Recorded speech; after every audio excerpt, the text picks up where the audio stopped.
Hello, I'm Ali from Virtual Bones. Welcome to this short tutorial video on an exciting new digital service that's going to make your life easier when managing MSK conditions in ED. These make up around 25% of all ED presentations.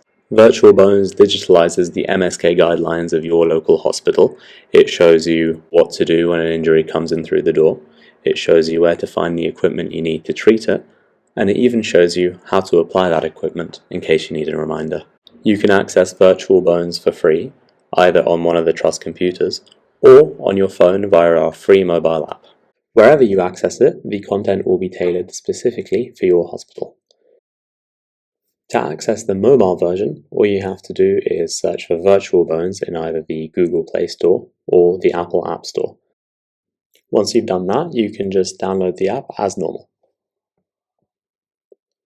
Once you've opened up the app, you have the option of signing in, or if you don't have an account, you can click Sign Up at the bottom. This is free to you as a user. When you fill out this form, make sure that you use your NHS email, and when you fill out your grade, department and hospital at the bottom here, make sure that you use your hospital so that the service knows to use your specific hospital's guidelines when it shows you its contents. Now that we have our account, we can go ahead and sign in. Hit the Remember Me button so that your details can be saved for the next time you sign in.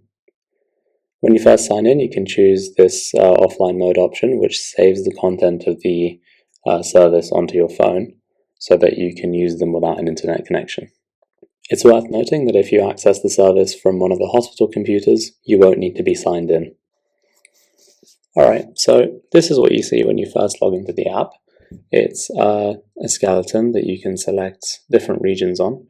We're going to select the shoulder region here. Let's say somebody came in with a shoulder injury, and we want to look at the different injuries that present in the shoulder region. When you tap one of the orange dots, you can zoom into the region that you selected, and that lets you see all the different injuries that your hospital offers guidelines for. There's a Part 2 section if you can't find what you're looking for in Part 1. Okay, let's select the acromioclavicular joint injury.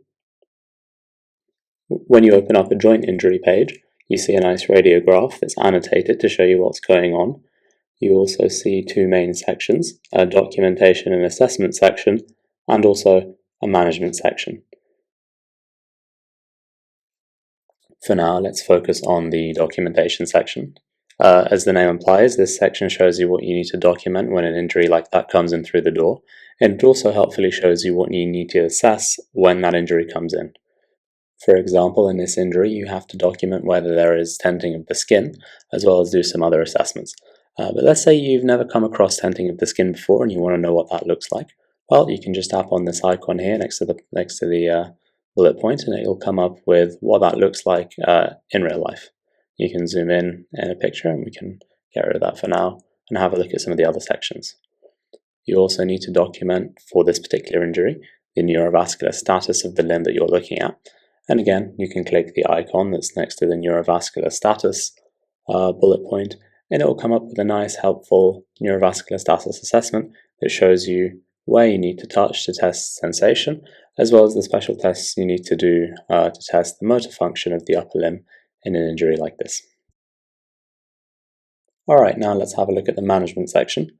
In this particular hospital, the guidelines say that you need to assess the injury according to its Rockwood classification. So say you've never come across that before, you can click the little icon next to the Rockwood classification bullet point, and it will come up with a nice helpful image to show you what that looks like on an x-ray, as well as a nice helpful table that shows you what the difference between the Rockwood classifications are.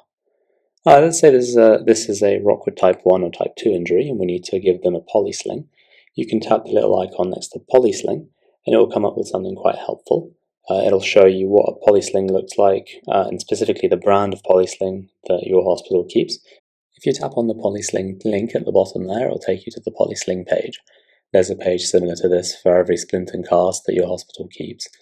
On these pages you'll find a helpful video showing you how to put it on, as well as the location of that equipment in your specific hospital. If you tap the icon next to the location, it'll also show you pictures of where that's kept along with the description.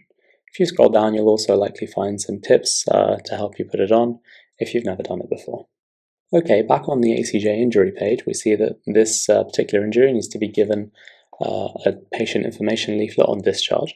And you don't need to hunt for one, you can just tap the little icon next to discharge with patient information leaflet, and that will show you a QR code to share with your patient. If they scan that, it'll send them the leaflet directly, or if they'd prefer, you can put in their email or their phone number, and the leaflet will be sent to them that way.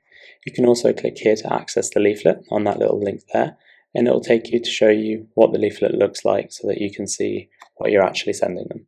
You can also print from here as well if you're using the desktop version.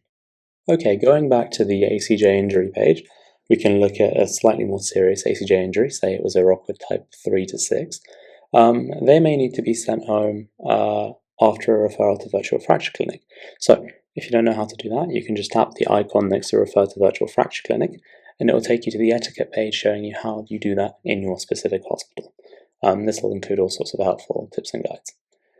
In a injury that needs to be referred to the TNO on-call team, the criteria for sending the injury to them is listed at the bottom, along with their bleep numbers, and if you followed the details in the documentation and assessment section, you should have everything you need to tell them over the phone when you're referring. Okay, let's go back to the main page to show you something.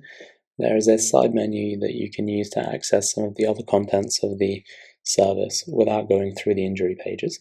Here's what it looks like, and we'll go through one of these bullet points as an example.